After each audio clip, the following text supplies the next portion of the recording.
옆 성도님들과 함께 인사 나누겠습니다. 당신의 얼굴 속에 하나님의 얼굴이 보입니다. 시작. 당신의 얼굴 속에 하나님의 얼굴이 보입니다. 아멘. 옆 사람을 축복합니다. 푸니엘. 하나님의 얼굴을 하나님께서 우리의 삶에 함께 하심을 믿습니다. 이제 오늘부터 시작해서 4번에 걸쳐서 시편 57편의 말씀을 나눌까 합니다. 시편 57편은 좀 전에 우리 이창현 학생이 낭독을 했는데요. 표제어가 길지요. 표제어 자체가 1절로 들어갑니다. 그래서 총 12절로 구성이 되는데요.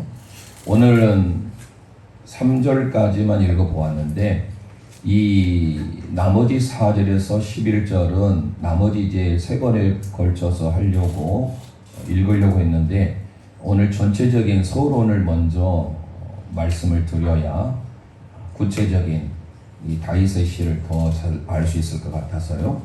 우리 남아있는 4절에서부터 11절 제가 준비는 못했습니다만 여러분의 성경을 펼쳐서 함께 우리 4절에서 11절 말씀까지 함께 우리 받들어 읽도록 하겠습니다. 성경이 없으시면 잘 귀를 경청해서 들어주시고 4절에서 11절 함께 읽습니다.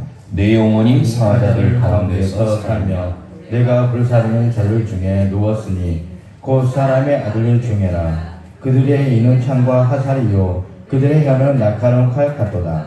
하나님이여 주는 하늘 위에 높이 들리시며 주의 영광이 온 세계 위에 높아지기를 원하나이다. 그들이 내 걸음을 막으려고 그물을 준비하였으니 내 영혼이 억울하도다. 그들이 내 앞에 웅덩이를 팠으나 자기들이 그 중에 빠졌도다. 셀라. 하나님이여 내 마음이 확정되었고 내 마음이 확정되었사오니 내가 노래하고 내가 찬송하리이다. 내 영광아 깨었을다. 휘파야 수금아 깰지어다. 내가 새벽을 깨우리로다. 주여 내가 만민 중에서 주께 감사하오며 문 나라 중에서 주를 찬송하리이다. 무릇 주의 인자는 커서 하늘에 미치고 주의 진리는 궁창에 이르나이다. 하나님이여 주는 하늘 위에 높이 들리시며 주의 영광이 온 세계 위에 높아지기를 원하나이다. 아멘. 아멘 아멘. 오늘 우리가 나머지 구절을 읽어보았는데요. 먼저 반복되는 두 구절이 눈에 띄죠. 5절과 11절 후렴구입니다.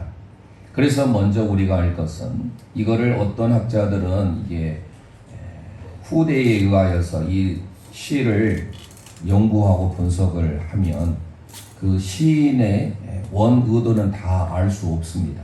우리가 보통 학생들이 국어 시간에 시에 대해서 배울 때 그 시를 짓는 시인의 마음을 어찌 우리가 다 알 수 있겠습니까? 그분이 직접 내가 이런 마음으로 또 이런 뜻으로 이런 함축적인 의미를 담고 있다라고 말하지 않는 이상은 그 내용을 보면서 연구하면서 그 시대 상황에 이런 시가 나왔다라는 것은 아마 이런 의미들이 있겠구나라고 연구를 해서 그것을 이제 통상적으로 학생들이 배우는 것이에요. 마찬가지로 이 시 또한 마찬가지입니다. 제목이 다윗이 시인데요. 믹담시라고 기록됐습니다. 미크탐.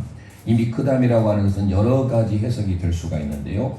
카타브라고 해석이 되면 이 철필로 새기듯이 정말 우리에게 조각하며 새기듯이 우리에게 가르쳐 준 시다 라는 뜻을 담기도 하고, 미크탐 하는 이것은 또 캡템에서 와서 금이라는 뜻을 가지고 있어서 황금시.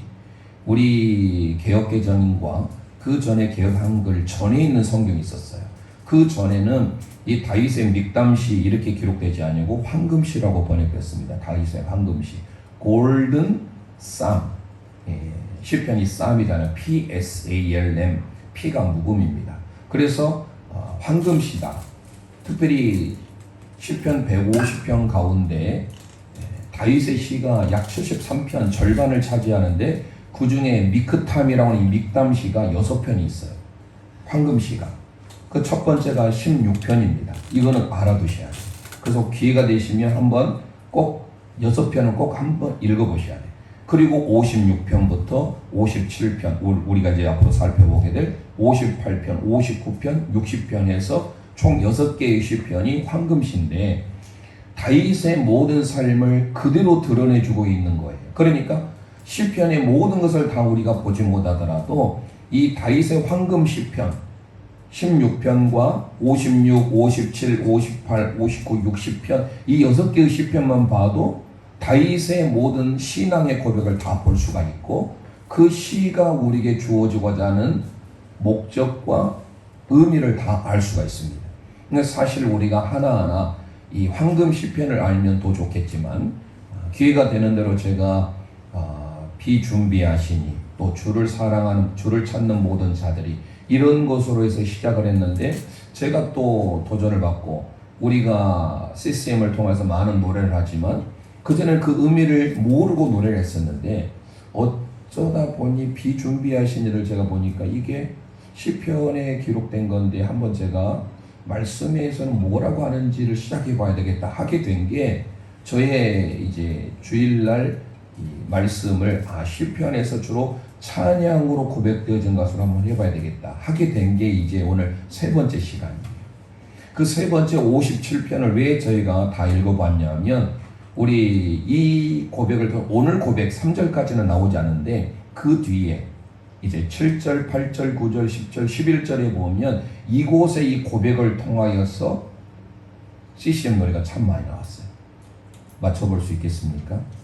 대표적으로 모든 상황 속에서 확정되고 확정된 그리고 오 주여 나의 마음이 주께로 정했으니 나는 주 찬양하리라 새벽아 깰지어다 많은 나서 그리고 아주 오래된 찬양 내가 만민 중에 오 주께 감사하며 오늘 오후 예배 시간에 그 노래를 하려고 합니다. 그러니까 많은 노래들이 나왔는데 이것을 시편 57편 즉 다윗의 믹담시에서 나왔다라는 사실이고 이 본문을 나눌 때 크게 두 연으로 나눈 학자들이 있습니다. 대부분 학자들이 그렇게 많이 나눴어요. 왜냐하면 좀 전에 말씀드린 대로 5절 후렴구와 11절 후렴구가 있기 때문에 1절에서 5절까지 나누고 6절에서 11절까지 나누는 그래서 1절에서 5절까지는 주로 주의 날개 그늘 안에 보호해 주시는 그 하나님의 은혜를 바라보고 있고 6절 이하 11절까지는 하나님의 하나님 되신 하나님을 선포하는 우리가 한번 표제를 생략하고 1절부터 11절까지 보면 뭔가 다윗이 일이 잘 풀릴 때 모든 일이 잘 해결되고 승승장구할 때 이 고백이 나온 것 같잖아요. 그런데 정반대예요. 그래서 우리는 표제어를 반드시 읽어야 되는 거예요. 그래서 첫 번째 미크탐이라고 하는 것은 교훈시입니다. 믹담시, 황금시, 금언시. 그래서 우리는 황금시편 다시 말씀드립니다. 6개의 시편은 꼭 기억하셔서 읽어보시기 바랍니다. 16편 그리고 56편에서부터 60편까지. 그 중에 56편과 57편은 쌍둥이 시편이라고 알려졌습니다. 하나님이여 내게 은혜를 베푸소서라고 시작할 때 똑같이 1절이 시작해요. 근데 오늘 57편은 두 번을 반복해요. 은혜를 베풀어 주옵소서. 그분이 누구냐? 창조주 하나님이신 엘로힘. 그 하나님을 향하여서 모든 것을 주관하시는 하나님. 그런데 그 뒤에 보니까 알데아스 헷에 맞춘다. 알다스에 좀 어려워. 알은 부정입니다. 뭐뭐 아니다. 전혀 never라는 의미. 전혀 아니다. 타슈에트라는 뜻은 멸하다, 파괴하다는 말. 그러니까 파괴하지 마소서, 멸하지 마소서. 절대 파괴하지 말고 절대 멸하지 마소서라는 것이 바로 알다스에 맞춘 노래예요. 여기까지는 뭔가 그래 황금시편이다. 좋은 의미로 생각이 되어지는데 그 다음이 중요합니다. 이 고백이 어떤 때 지어졌는지 뭐라고 소개합니까? 다윗이 사울을 피하여 어디에? 굴에 있던 때입니다. 굴. 여러분 굴하면 어떤 의미입니까? 좋은 이미지입니까? 좀 낯짜지는 안 좋은 부정적인 이미지입니까? 좋은 이미지 생각해 볼 수가 없죠. 굴이라고 하는 것은요 사실 동물들이 기거하는 곳이에요.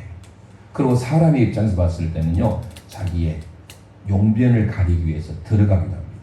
박쥐가 서식하고요. 정말로 우리의 인생을 보자면 아주 밑바닥이에요. 대표적으로 다윗이 굴에 숨어 있을 때가 두 번 있었습니다. 사무엘상에 잘 나오지요. 첫 번째가 어디 때입니까? 사울 왕이 군사 3,000명을 풀어가지고 다윗을 잡으려고 할 때 아둘람이라는 굴에 들어갑니다. 그래도 그때는 자기를 따르는 사람이 약 400명이 있었어요. 환난당한 자, 빚진 자, 억울한 자. 그러니까 이 세상에 어렵고 힘든 사람들이 다 다윗을 따라서 흔히 말하는 왕으로 세우려고 하는, 그것은 바로 아둘람 굴이었습니다. 이게 사무엘상 22장에 기록되는데 그때 굴이 아둘람 굴이 나와요. 그리고 이제 그 이후에 다윗과 요나단이 우정을 맺고 이제 헤어지고 그 다음에 엔게디라는 곳으로 갑니다. 엔게디 굴. 저희가 이런 이 구체적인 것은 바이블 동서남북을 통해서 말씀드렸기 때문에 한번 그 바이블 동서남북을 또 다시 보시고, 그래서 크게 다윗에게 있어서는 두 개의 굴이 있어요. 사무엘상 22장에 아둘람 굴과 또 하나는 엔게디 굴이. 근데 엔게디 동굴은요 홀로 숨을 때예요. 그러면 지금의 이 시편의 고백은 아둘람 굴보다는 더 어렵고 힘든 상황, 그때 엔게디 굴로 많은 학자들은 생각합니다. 자, 이런 배경이에요. 그리고 이제 어떤 학자는 이거를 여러분이 아까 읽어보셨지만 그 뒤에 셀라라는 말이 있잖아요. 3절의 셀라, 6절의 셀라. 그냥 생략하며 읽을 수도 있지만 이걸 읽어야 돼요. 읽으니까. 이 음악적인 용어입니다. 뭐 쉬었다 가기도 하고 음악이 단조로우니까 뭐가 때때로 음악으로 보자면 심벌주도 한번 때려주는 그런 역할을 하는 거예요. 이 셀라라는 뜻은 들어올리다 해요. 원래 의미는 들어올리다. 그러니까 셀라를 기준으로 했을 때는 3년으로 나눠지는 거예요. 1절에서 3절, 4절에서 6절, 7절에서 마지막 11절까지 세 부분으로 나누기도 합니다. 그런데 저는 노래에도 7, 8절에 따로 있고 9절에서 11절에 따로 노래가 있어서 편의상 4연으로 나눈 학자들도 있어서 주로 이제 3대지로 제가 말씀을 드리려고 하다가 황금 시편은 너무 중요하기 때문에 4번에 걸쳐서 하려고 합니다. 그래서 오늘은 1절에서 3절까지, 그리고 다음 시간은 4절에서 6절까지. 그러니까 똑같아요. 셀라가 기준입니다. 그리고 세 번째 시간은 7절, 8절. 그게 바로 오주여 나의 마음이 주께로 정해졌으니 확정되고 확정되었는데 모든 상황 속에서 이 노래가 많이 나온 구절이 바로 7, 8절이에요. 그리고 마지막 9절에서 11절 네 번째 시간은 내가 만민 중에 오 주께 감사하며. 그래서 되도록이면 정확히 살펴보려고 네 부분으로 나눠보려고 합니다. 자, 이 정도 됐으면 이제 오늘 본문을 들어가 보겠습니다. 이제 전체적인 우리가 흐름을 이제 대충 아마 감지하셨으리라 보고, 오늘은 그 첫 번째 시간 1절에서 3절 여기에 딱 맞는 찬송은 없지만 그의 고백을 보면 하나님만이 피난처이심을 고백하고 있는 거예요. 그래서 우리가 제가 이 고백, 좀 전에 우리 엘피스 오케스트라가 연주했던 하나님이 우리의 피난처가 되시고, 우리가 찬송 후에도 그 찬송을 설교 후에도 드릴 겁니다. 자, 그러면 먼저 이제 표제어부터 다시 시작을 하는데요. 표제어부터 우리는 기억하시고, 표제어는 물론 읽진 않습니다. 좀 전에 제가 다 설명을 해드렸기 때문에. 그러면 1절에서 3절에 드러난 시인인 다윗의 삶에 나타난 하나님은 어떤 하나님입니까? 1절에 보면 주의 날개 그늘 아래 참 좋아요. 제가 은혜가 됐습니다. 오늘 제가 설교 본문 이 주보에다가 소개할 때 사실 그거를 넣는다고 한 게 제가 생략을 해버렸는데, 우리 뭡니까?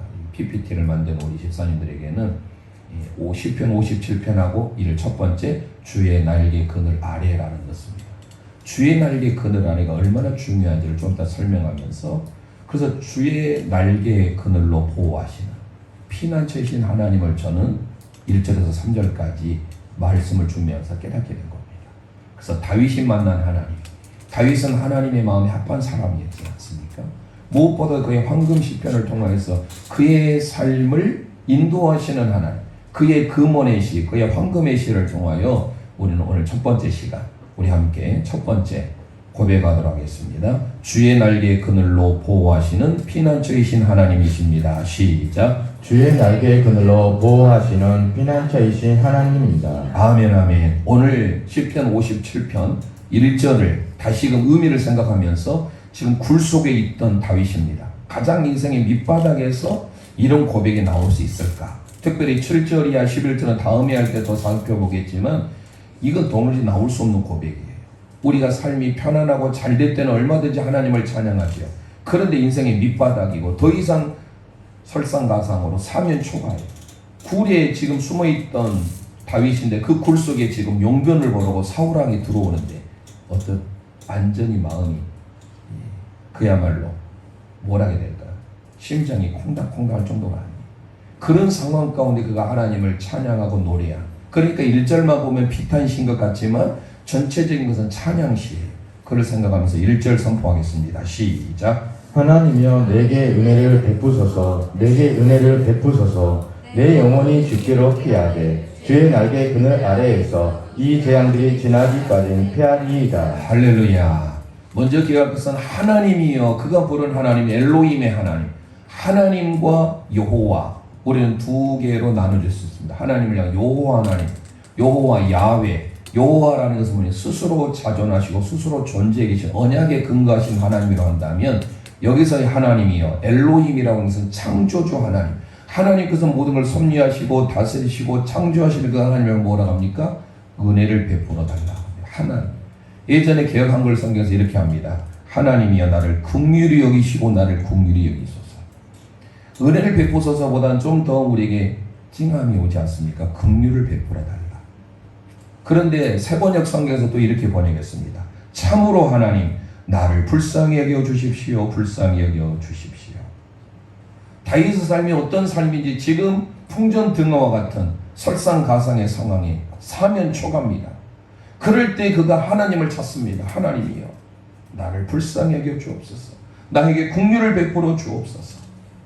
사실 다윗은 일생의 삶을 보면 그는 하나님의 긍휼하심, 하나님의 불쌍히 여기심이 없으면 살아갈 수 없어요.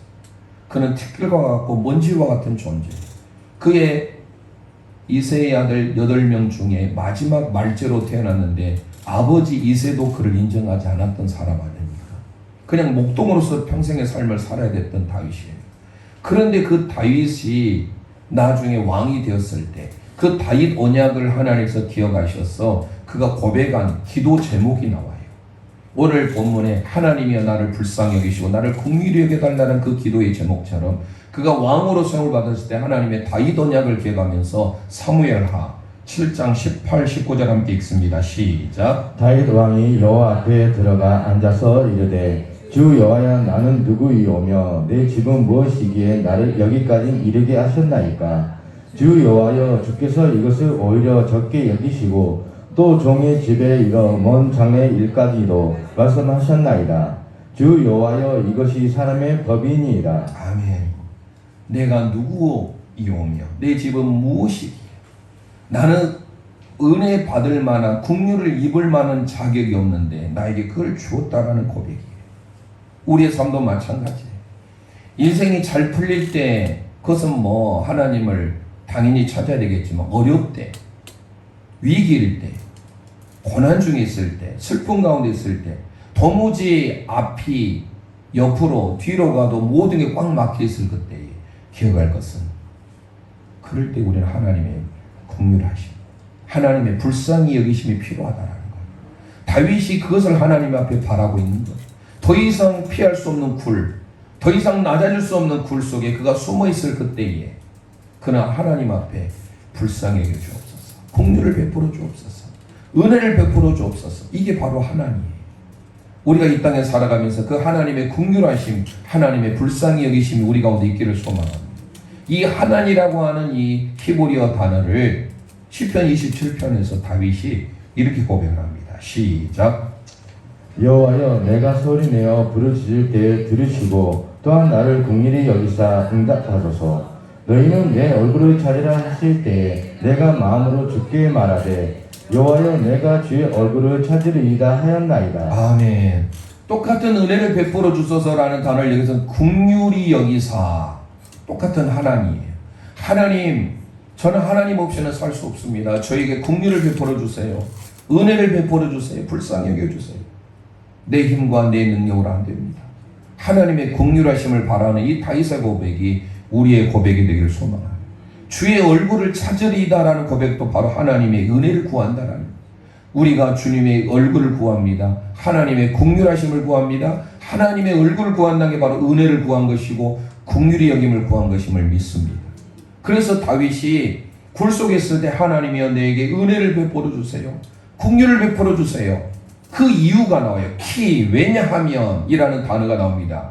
그러니까 우리 개역개정 한글 성경에 그 이유가 그냥 은혜를 베푸소서, 내 영혼이 바로 나와요. 여러분 거기다 써놓으면 좋아요. 왜냐하면이라는 키라는 단어가 있어요. 왜 하나님 저에게 은혜를 베푸시고 긍휼을 베푸도록 하려고 했느냐? 왜냐하면 내 영혼이 주께로 피하되 주의 날개 그늘 아래서 이 재앙들이 지나가까지 피하리라. 왜 하나님 저를 긍휼히 여겨 주셔야 되냐면요, 제가 주님께 하나님의 영혼, 나의 영혼이 주님께 피하였을 뿐만 아니라 이 모든 재앙이 지나가기까지 주의 날개 그늘로 나를 보호해달라고, 그래서 주의 날개 그늘에 피할 것이기 때문에, 내가 다른 것으로 바라보지 않고 주의 날개 그늘 아래 피할 것이기 때문에 나에게 은혜를 베풀어 달라는 거예요. 우리가 이 땅에 살아가면서 우리가 피할 곳은 주님의 날개 그늘 아래인 줄 믿으시길 바랍니다. 피하다라는 핫사라는 히브리어가 2번 나와요.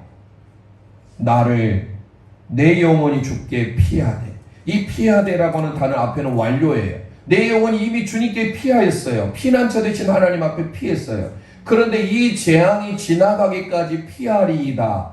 앞으로 피할 것입니다. 미완료예요. 지금도 피하고 미완료라는 거 뭐라 했습니까? 계속, 지속의 의미예요. 반복이에요.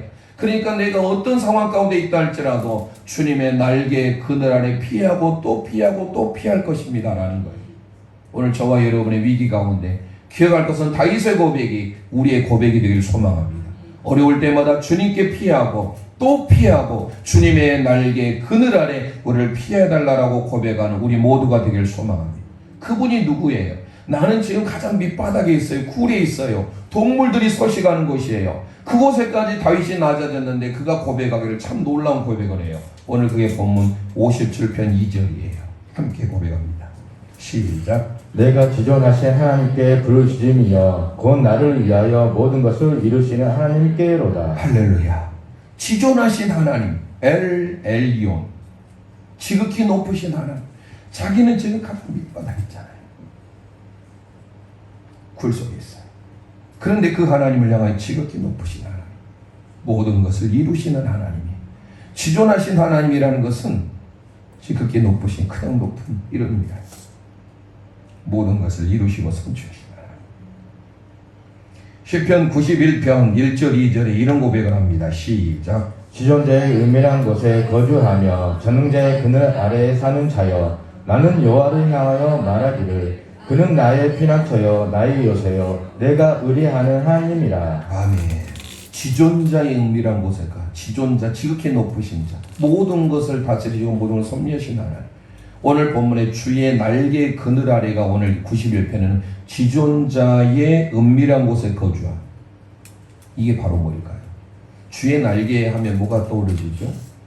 성막을 여러분들 배웠으니까 아실 겁니다. 동쪽으로 나와 있는 문을 열고 들어오면 뜰에 번제단이 있습니다. 물두멍이 있습니다. 그리고 제사장이 물두멍 모든 걸 씻고 나면 성소로 들어와요. 여러분이 계신 건 바로 성소예요. 성소에는 남편에 7 금등대가 있습니다. 그리고 저 북쪽에 12개의 떡이 놓인 진설병 상이 있습니다. 그리고 이 앞쪽 하강대상 쪽에는 기도의 분향단이 있습니다. 제가 서 있는 곳에 성소와 지성소를 구분하는 것이 바로 휘장입니다. 구약시대에는 이 지성소를, 제가 서 있는 이 지성소를 대제사장이 그것도 딱 한 차례 7월 10일 욤키푸르라는 대속절 속죄일에 들어옵니다. 그런데 들어오면 유일하게 놓여있는 게 하나 있어요. 그게 뭐죠? 언약궤, 법궤입니다. 증거궤라고 하는 그 언약궤에 뚜껑이 있습니다. 그 뚜껑이 뭐예요? 속죄소입니다. 카포레트라고 하는 히브리어 단어인데 이 속죄소가 어떻게 생겼느냐? 날개가 이렇게 있습니다. 날개로 법궤를 보호하고 지키고 있어요. 바로 그거예요. 그룹들이 함부로 접근하지 못하도록 주의 날개로 보호하는, 즉 지성소에 있는 카포레트의 두 그룹의 두 날개, 이거 하나님의 임재죠. 하나님의 임재를 상징하는 곳에, 즉 다윗이 가장 낮은 곳에 동굴 속에 있지만 지존하신 하나님, 그 지극히 높으신 하나님을 향하여서 주의 날개 그늘 아래 지성소를 향하여서 그가 나아가는 마음의 고백으로 하나님이 나를 보호해 주시길 바라는 거예요. 어린 새들, 병아리와 같은 어미 닭이 있으면 안전하지요. 그 누가 공격이 온다 할지라도 자기 새끼를 보호하기 위해서 날개로 감싸고 보호해요. 우리 하나님께서 저와 여러분을 그렇게 주의 날개 그늘 아래 보호해 주시겠다는 거예요. 그러니까 1절의 고백이 우리가 얼마나 은혜가 됩니까? 신명기 32장 10절 말씀, 우리가 이 땅에 살아가면서 어떤 환경에 놓여진지 함께 고백합니다. 시작. 여호와께서 그를 항무지에서 짐승이 부르짖는 광야에서 만나시고 호위하시며 보호하시며 자기의 눈동자 같이 지키셨도다. 아멘. 광야 가운데 살 때 우리를 자기의 눈동자 같이 지키시고 보호하시는 하나님. 오늘 이 찬송이 없는데 갑자기 생각나서 함께 드리려고 합니다.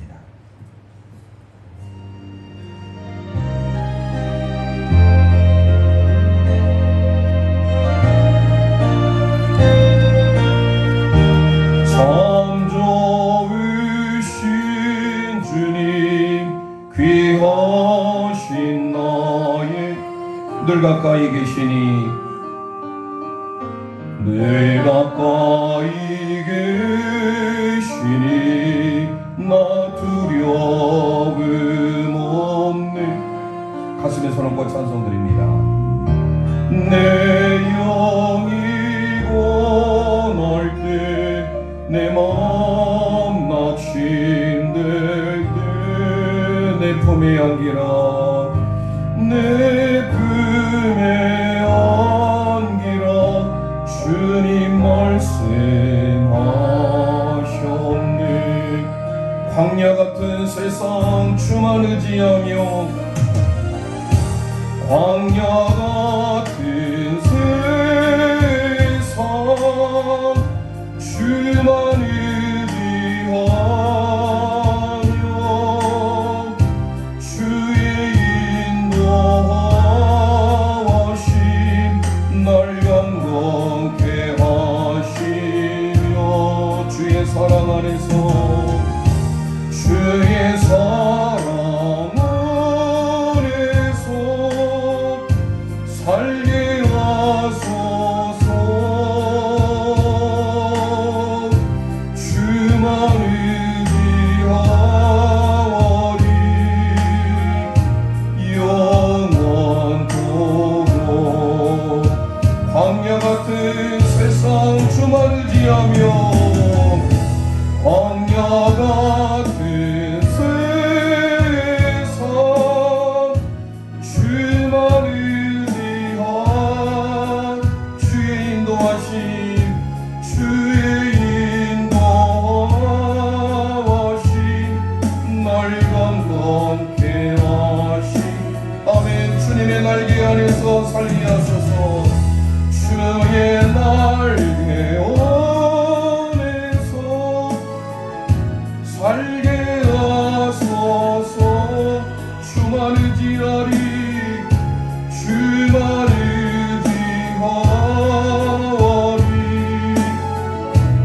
영원토록. 주만 의지하리 영원토록.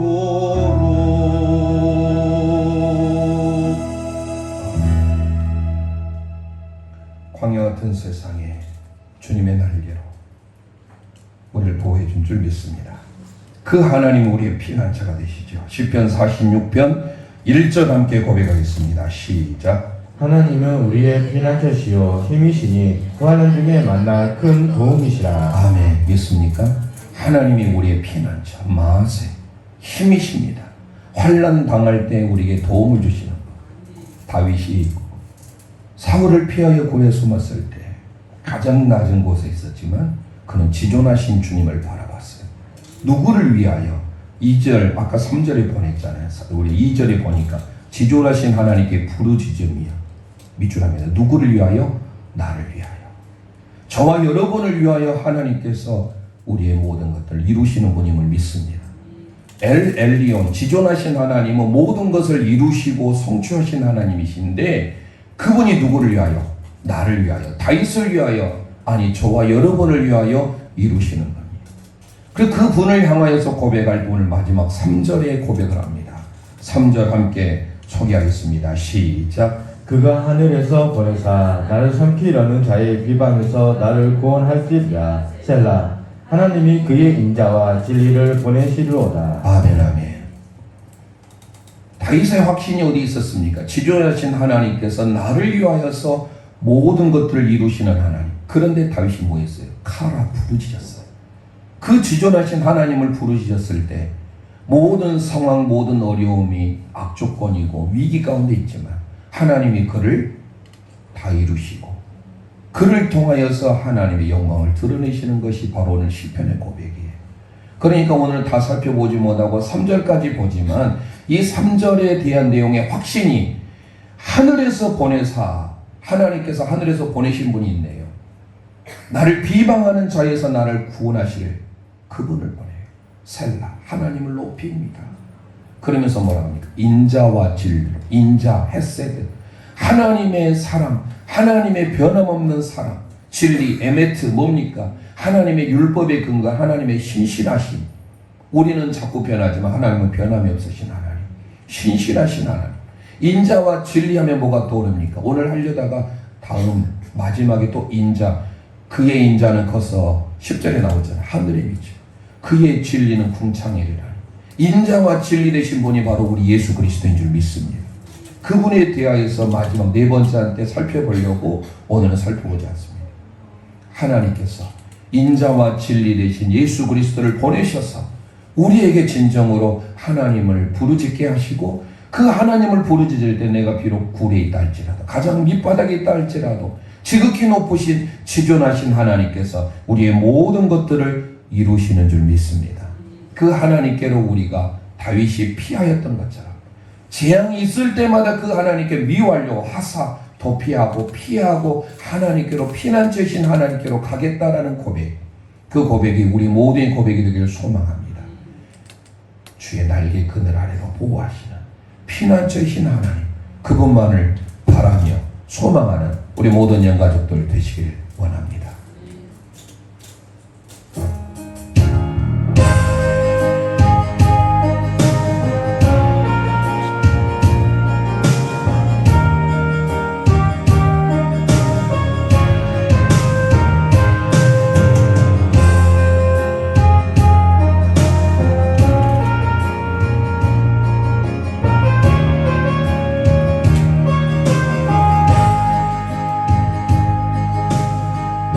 하나님은 우리의 피난처가 되시고 하나님은 우리의 피난처가 되시고 환난 중에 힘과 도움이시라. 힘과 도움이시라. 하나님 가슴에 손 얹고 피난처가 되시고 피난처가 돼 환난 중에 우리의 환난 중에 힘과 도움이시라. 힘과 도움이시라. 너희는 가만히 있어 주가 하나님 됨 알지어다. 너희는 가만히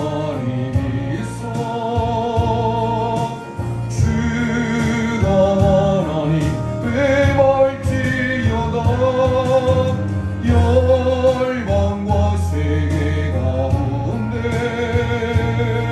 주가 높임을 받으리라. 너희는 가만히 있어.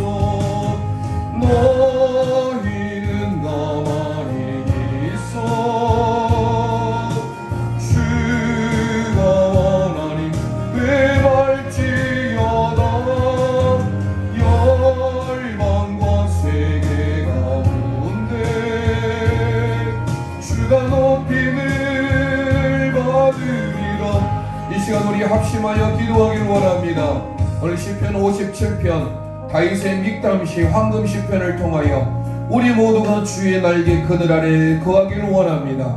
피난처이신 하나님, 그분만이 우리의 유일한 보호자여 피난처이심을 믿습니다. 그분을 향하여 우리가 간절히 나아가며 어떤 위기 가운데 어떤 어려움 슬픔 가운데서라도 주님만을 바라고 주님께 피하는 우리의 삶이 될 수 있도록 이 시간 주여 한번 부르짖고 합심하여 기도합니다. 주여